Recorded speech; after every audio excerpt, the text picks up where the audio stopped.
Story time on how racism is systematic. I'm pregnant. I'm a black woman. I go into labor with my baby. They tell me what's going to happen. Baby comes, baby's premature. I breastfeed my children.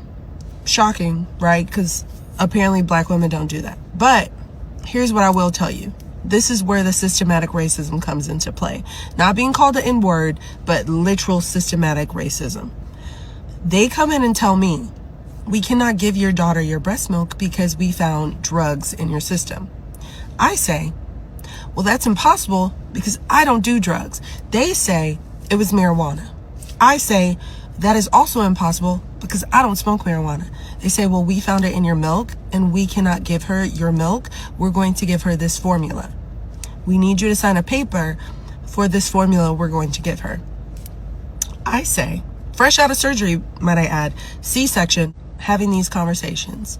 Daughter is 1 pound. I'm stressed out. They're telling me I'm a drug addict. Don't do drugs. So they then come in, bunch of white women come in and say, well, do you eat lemon poppy seed? No, I don't. Actually, I'm actually vegan and I don't do any drugs. They then say, well, maybe your neighbors gave you some brownies. Maybe your neighbors made some brownies and it had weed in it and you didn't know. I say, I live in a community of people who don't make weed brownies. It's a 4-bedroom, 2-bath house, over 2,000 square feet, 2-car garage. I don't smoke marijuana or eat marijuana brownies. They say, well, we found it in there. I said it couldn't be mine. So now I am fresh out of surgery from being cut open on my stomach, being told by all of these white women that I live in a community that makes brownies and drugs me, right? Like I'm being drugged by my neighbors unknowingly, and I'm also doing drugs while pregnant. This is all being told to me fresh out of being cut open with a child that's 1 pound. Don't know if she's going to survive. No medical care or attention. It took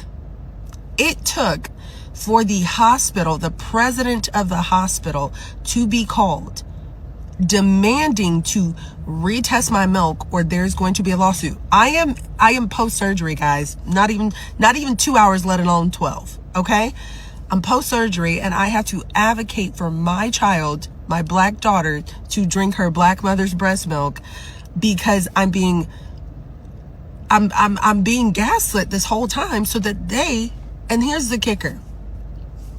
What actually happened is they wanted to test a formula out on my daughter.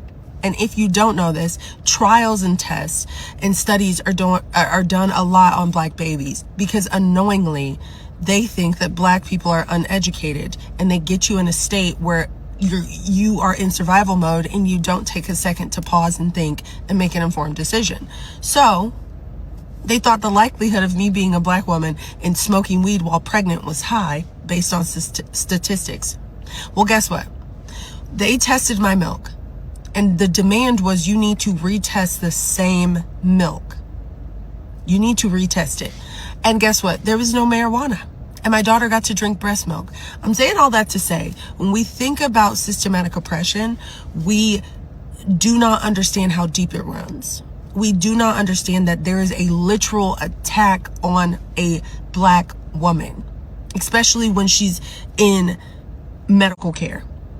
So I don't want to hear all of this talking. And this is why I'm very loud when I say lower your tone. I'm not talking about you denying me or calling me the N-word. I'm saying that you are actively sit in a system that works against my people. And I'm not going to shut up about it because I know what it means to be systematically oppressed, experience systematic racism. Less than 2 hours after being cut open and having a baby that's 1 pound. I know that. And I have stories like that for days. So all of this yapping about it was old, slavery was this. Slavery is not the only issue that black Americans went through in this country. Okay? We know the date slavery started and the day it ended. And it hasn't stopped white people from being systematically oppressive towards my people. So I don't want to hear it. Okay? Lower your tone. I'm always going to be nervous when Caucasians are afoot. That's just me.